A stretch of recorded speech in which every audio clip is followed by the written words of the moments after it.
Welcome, dear listener. Let the soft rustle of history settle gently round you. Breathe slowly, and allow the edges of the day to blur. You're about to drift through the long arc of human time, not in minutes or hours, but in the rhythms of sun and shadow, stars and sand, bells and water. Tonight, we journey far back before the tick of the modern clock, before the ticking itself was even conceived. We wander into the minds and lives of those who first sought to know the moment, not just to live it. You'll begin in the dry stillness of ancient Babylon, where temple timekeepers watched the sky with careful reverence. You'll sit beside Al-Biruni, a scholar who measured the earth while others measured their prayers.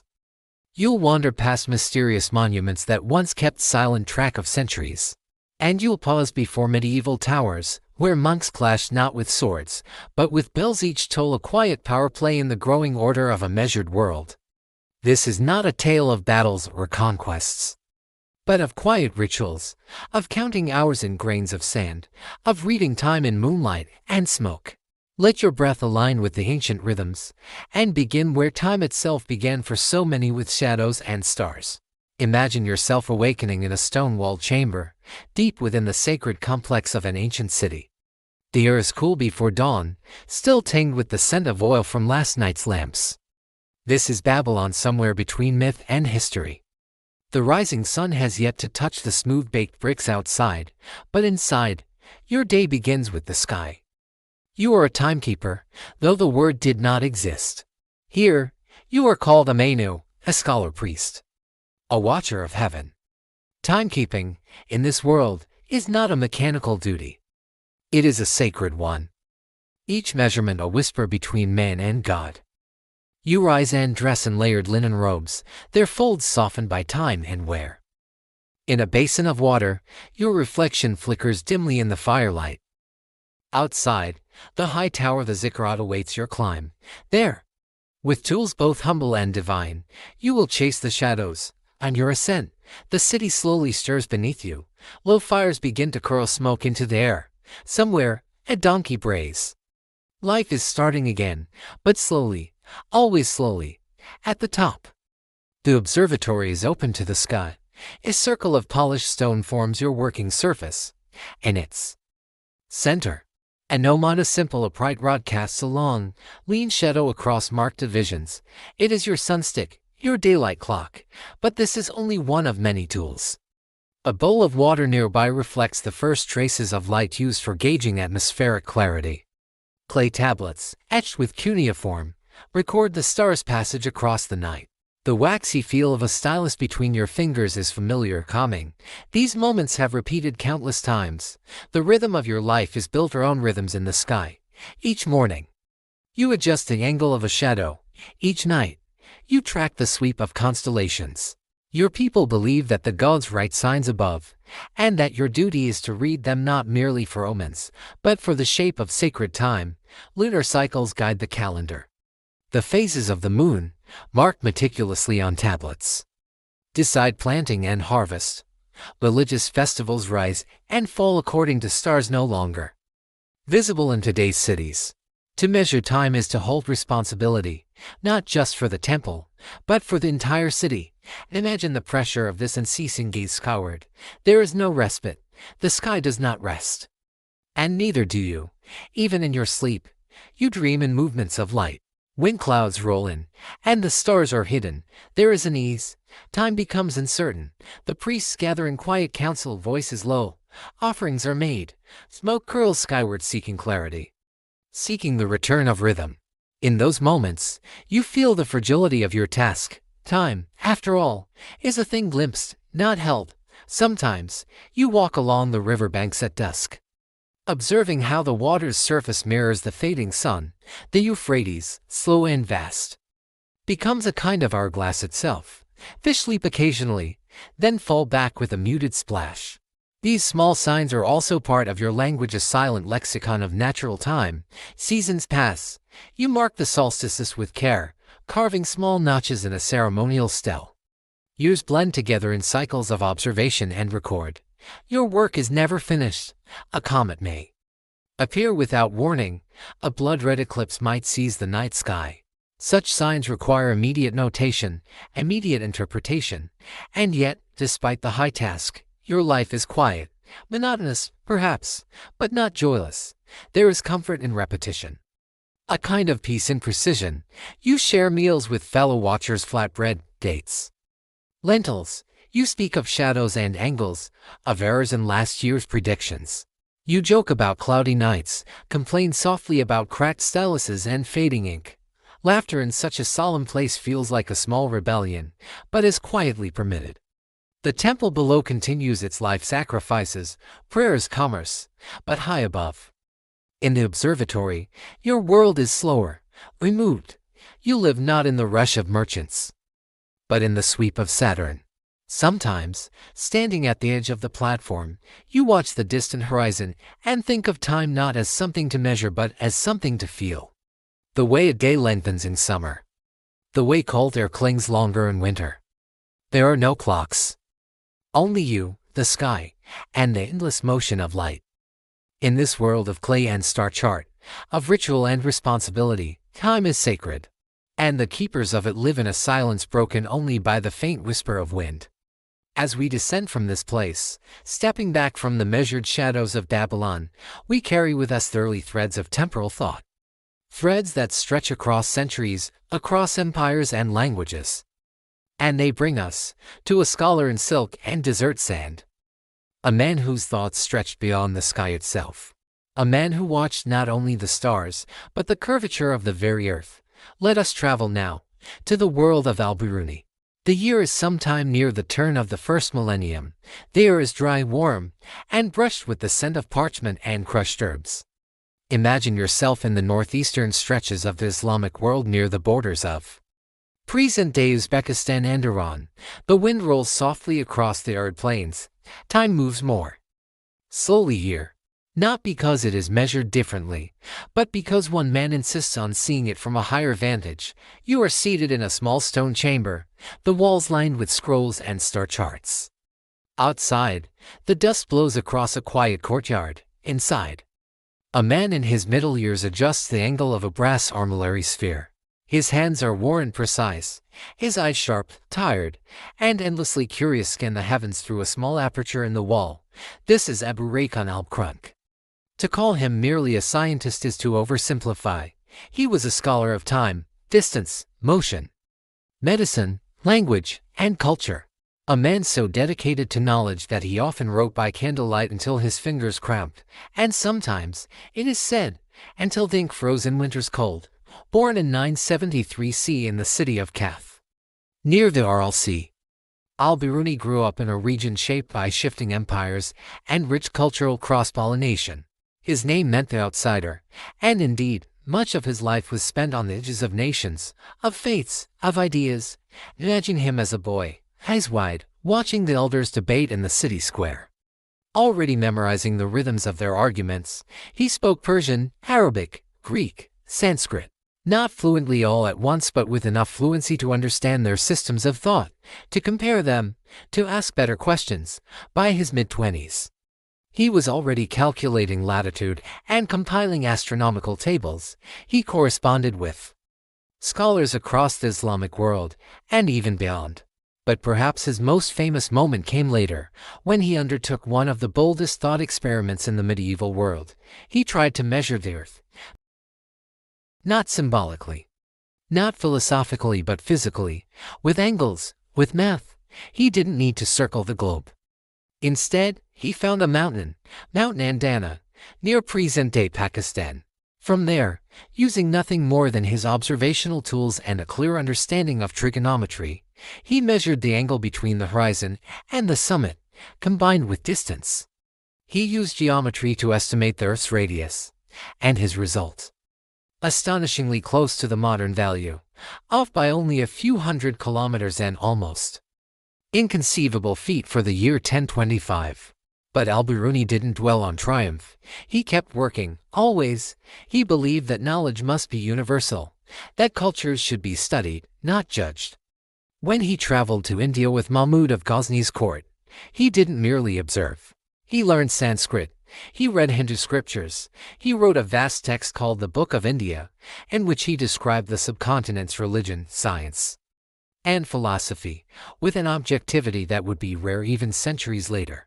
In one passage, he noted the Indian use of the water clock. In another, he pondered the idea of relative time, how moments are experienced differently depending on perception and context. For a man whose world was increasingly defined by the precise ticking of celestial bodies, such thoughts hinted at something deeper, more human. His own life was not easy. He lived under various rulers, some of whom valued science, and some who tolerated it only as ornament.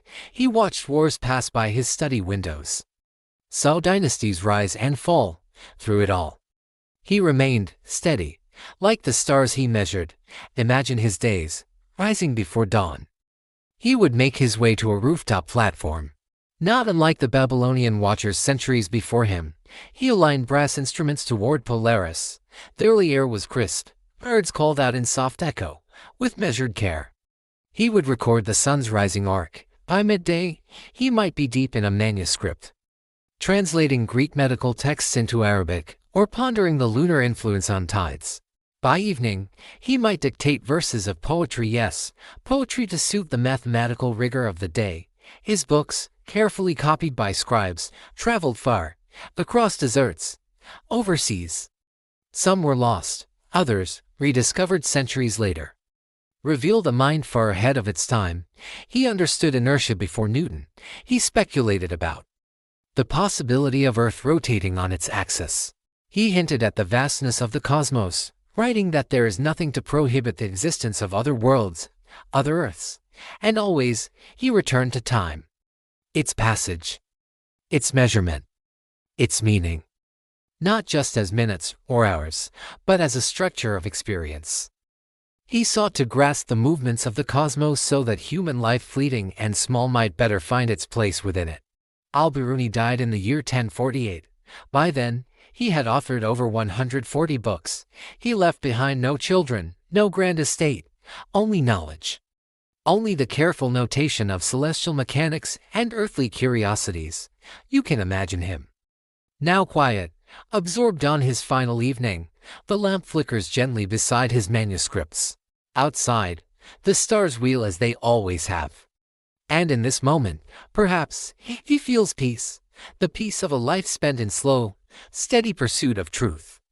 And so we turn now from the man who measured the earth, to clocks not yet bound to a wall, to ideas not measured in hours, but in generations, to strange machines and sacred stones that hope to mark not just moments, but millennia. We move now into forgotten futures.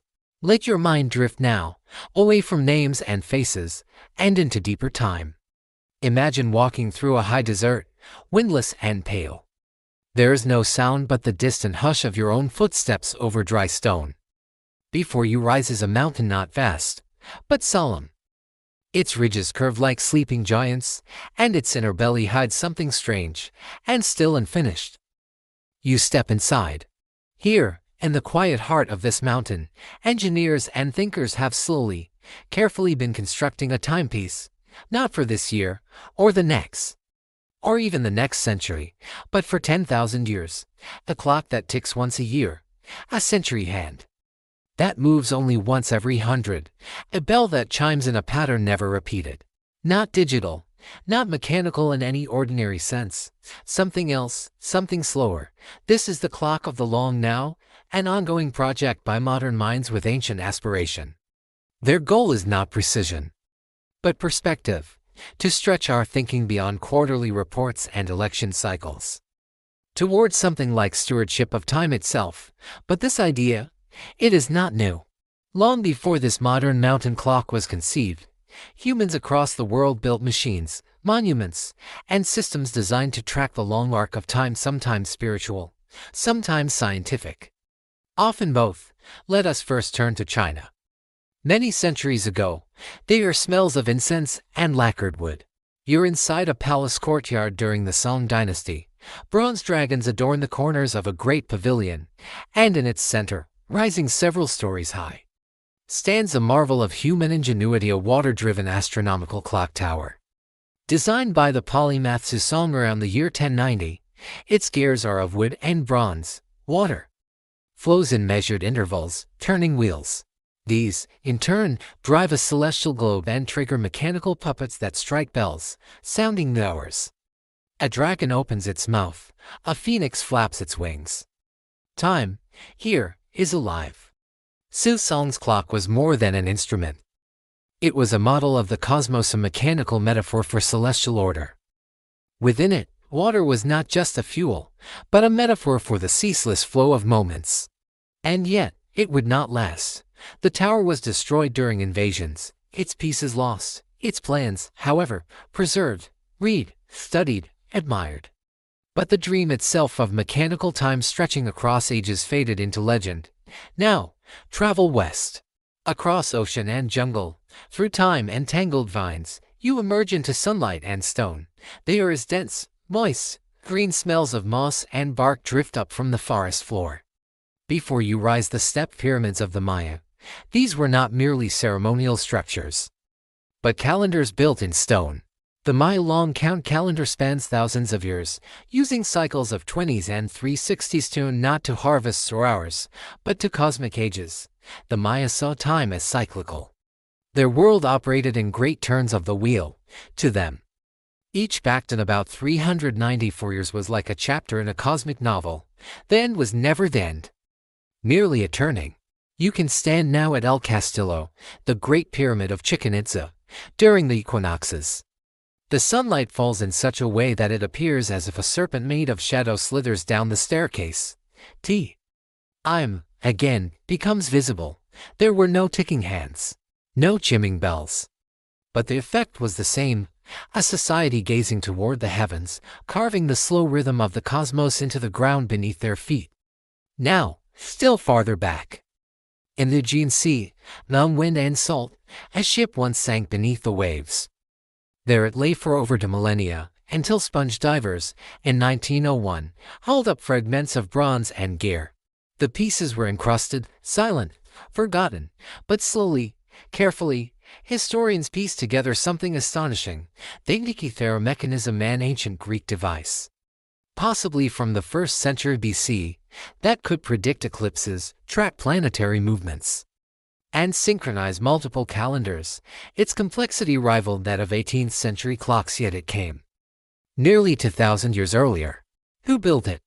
We do not know. How widespread was this technology? That too is a mystery. What we do know is this: long before the age of industry, there were minds working in workshops by torchlight, carving gears and pinions with extraordinary precision. Not for fashion or fortune, but to capture time itself. Imagine the hum of that room, the scent of olive oil and brass. A man, or perhaps a team, fitting each tooth by hand, testing its spin, watching the heavens and turning them into machinery. All these inventions, all these dreams, share a quiet reverence for time, not as something to control, but as something to understand. There is a stillness in that idea, a recognition that we are temporary, but the systems we build, the instruments we leave behind, might whisper across the centuries. Back in the present, the 10,000-year clock remains unfinished. It is hidden deep within that dry mountain, its mechanisms awaiting their full form. One day, it will tick, and keep ticking long after today's concerns have faded into dust. And so, we pass from forgotten machines and imagined eternities into the moment when time became not only measured, but enforced, controlled, regulated. We journey now to the bell towers, where time became a tool of discipline, and where the quiet rhythm of daily life clashed with the growing authority of clocks. Let us listen for the tolling of a distant bell. You are lying in a narrow cot. The room is sparse stone walls, a small wooden desk, a single window framed in iron. Beyond that window, dawn is just beginning to press its light against the horizon. A thin line of gold, barely perceptible, rests on the fields beyond. And then, it comes the low, deliberate toll of a bell. It echoes through cloisters and courtyards, through halls and passageways. You sit up, already dressed in your coarse robe, your breath soft in the chill. The hour is known not by your body's needs or by the angle of the sun, but by the clock in the tower. Time, here, is not yours. It is the monastery's. Welcome to medieval Europe. Somewhere in the 12th century. Perhaps in Normandy. Perhaps in northern Italy. It matters little, the rhythms are nearly the same. 7 times each day, and once in the dark stillness of night, the monks rise and gather to pray. These canonical hours, matins, lauds, prime terce, sext, none, vespers, and compline are not mere habits, they are scaffolds for life itself. Imagine the sound of sandals over flagstone, the flicker of oil lamps, the hush of voices reciting psalms in Latin, not to be understood, but to be felt like tides lapping against the shore of the soul. In these monasteries, time became regimented, but also sacred. To live by the bell was to give one's life over to a larger rhythm, not of kings or crops, but of divinity. Time was no longer simply observed, it was ordained. And it was here, in these echoing stone sanctuaries, that the seeds of the mechanical clock were sown, early on. Timekeeping in monasteries was achieved through methods like the water clock and the hourglass. But these were imprecise, unreliable, too human, too easily forgotten, so the monks turned to mechanism. Sometime in the 13th century, the first mechanical escapement appeared, a device that could divide time into equal segments using the force of a falling weight. No longer reliant on water, it could turn a wheel, release a gear, swing a hammer, strike a bell. And with that, time became audible to the world beyond the monastery. At first, these clocks were crude. They had no faces, no hands. They marked the passage of time solely by sound, the striking of bells at regular intervals. But soon, they grew more elaborate. By the 14th century, cities began building great bell towers, rising like fingers into the sky. These towers didn't just announce time, they owned it. The bell in Milan tolled differently from the one in Bruges. Each city kept its own hours, regulated its own rhythms. Merchants opened their stalls by the bell, bakers timed their loaves. Laborers ended their shifts not when the sun fell, but when the bell allowed. And with that came something new: power. Controlling time meant controlling people. The monasteries, once the guardians of sacred rhythms, found themselves rivaled by civic clocks, instruments funded by wealthy burghers and city councils, often installed on the very cathedrals the monks had built. A silent contest emerged. Whose time was the right time? In some cities, the monastery bell and the civic bell rang in succession, off by minutes, sometimes more, one for the spirit, one for the street. Imagine that dissonance: two bells tolling, two authorities calling, a conflict, not of swords, but of schedules. And as the mechanical clock improved, growing more accurate, more complex, the human body was increasingly expected to conform to the machine. In the 15th century, hour clocks with faces became common. The public could now see time, not just hear it. Hours became visible, and then divided, minutes, seconds. Scribes recorded births down to the hour. Wages were calculated per day, then per hour. Eventually, even seconds mattered. But inside the monastery, time still held its original cadence: prayer, silence, reflection. As the world outside began to accelerate, the cloister remained still, a sanctuary from the ticking, chiming march of commerce and control. Not all accepted this transition easily. There were whispers among the monks that something was being lost, that when time became measurable to the second, it ceased to be sacred. Others, however, saw opportunity. Clockmaking itself became a sacred craft. Monks helped refine mechanisms, copying technical manuscripts alongside religious texts. Their labs, filled with gears and pendulums, mirrored their libraries of scrolls and sermons. By the 16th century, time had shifted again. The great astronomer Tycho Brahe needed precise clocks to track the heavens. Galileo Galilei would eventually study the swing of a pendulum while watching a lamp sway in a cathedral. The mechanical clock, born in the chapel, had become an instrument of science. And the bell, it still rang, but now it rang in factories, in mills, in cities clouded with coal smoke. Time was now not only measured, it was owned, bought, sold, and spent. And yet, High in a monastery in Bavaria, or nestled in the hills of Umbria, the monks still rose by the bell, still gathered by candlelight, still spoke in unison words as old as the clock itself. And in this contrast, we see the arc of our story. From the simple casting of a shadow on sand in Babylon, to the quiet calculations of Al-Biruni, to the vast dreaming clocks of empires and calendars carved in stone, to the tolling bells of monasteries, towns, and the world we know now, time has always been both a mystery and a mirror. A force outside us, and a tool we use to make sense of everything inside. Now, let your breath slow. Wherever you are, in a room lit by dim lamplight, or lying in the comfort of still blankets, you may hear a clock ticking nearby. Or perhaps the hum of something more subtle, the internal rhythm of your own heart. We live surrounded by time.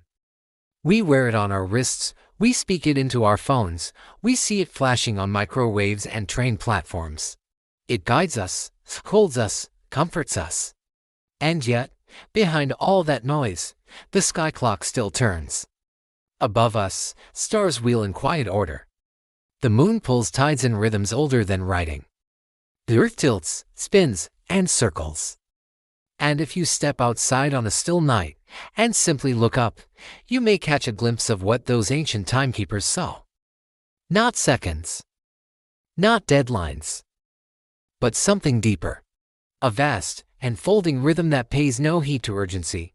So rest now, let your body soften into stillness. The clocks will keep ticking, the stars will keep turning, and somewhere, in an old observatory or a hidden mountain, a shadow will stretch, a pendulum will swing, the bell will chime, and time will go on, softly, silently, exactly as it always has.